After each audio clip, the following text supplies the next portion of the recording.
Welcome to the instructor's introduction for the Visual Analysis Learning Unit.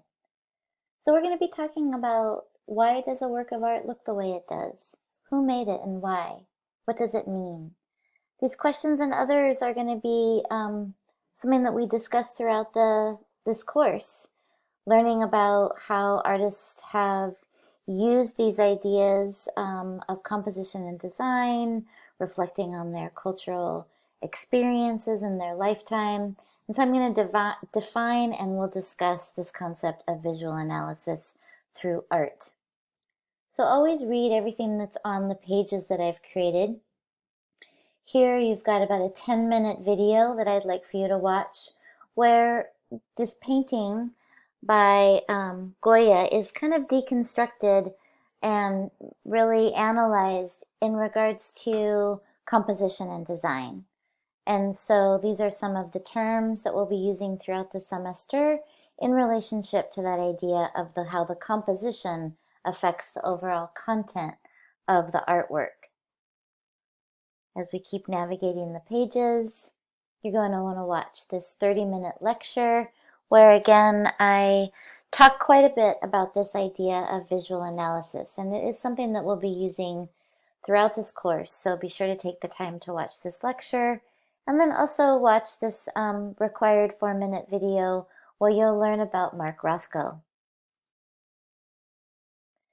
This is what I'm asking you to consider with this learning unit is these 4 areas of investigation.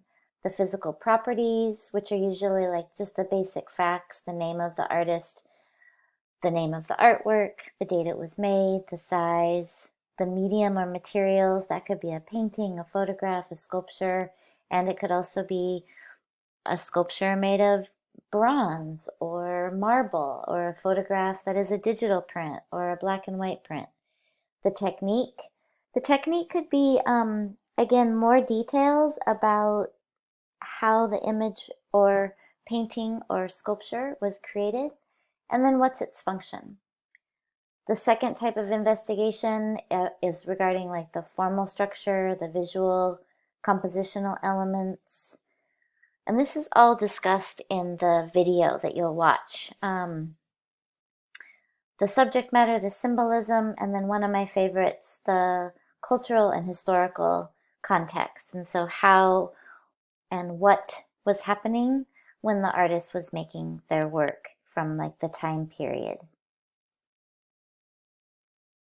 You're going to want to watch this video about symbolism and review the information on this page. These are vocabulary terms that are connected to this learning unit, and you're going to have a homework project where you're going to pick one of these words and define it.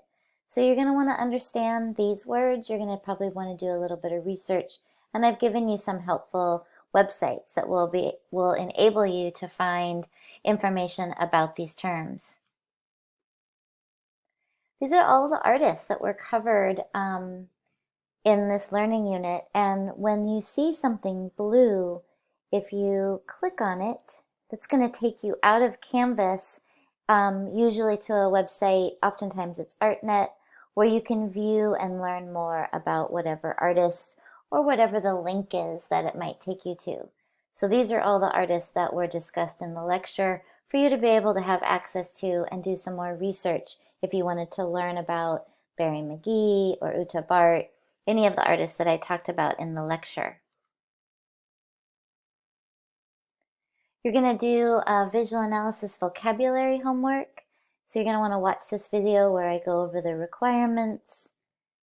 And I've also listed them here. You can grab these and cut and paste them into your discussion topic. This is a discussion topic, so there's a video in the announcements, and I've talked about how to respond to discussion posts, but keep me posted if you're having any issues. And be sure to include those physical properties, the name of the artist, the artwork, the date, the size, and the medium. So that's important with our vocabulary homework projects. And then of course there's the quiz. So that's the information for the visual analysis learning unit. I hope you enjoy the contents of starting to learn about visual analysis and how we will apply it to the learning methodologies of this course. Keep me posted with questions. Thank you.